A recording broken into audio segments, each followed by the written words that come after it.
नाव रुद्र आहे. मी 4थी शिकत आहे.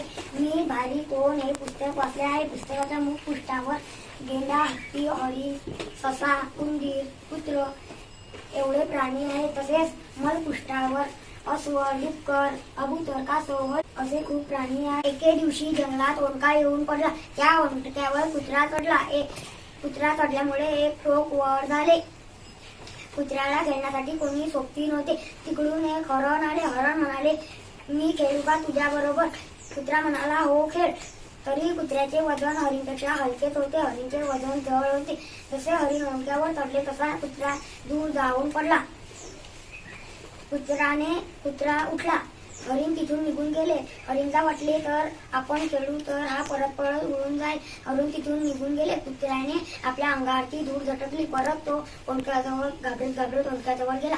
तिकडून एक माकड आले. माकड म्हणाले, मी खेळू का तुझ्या बरोबर?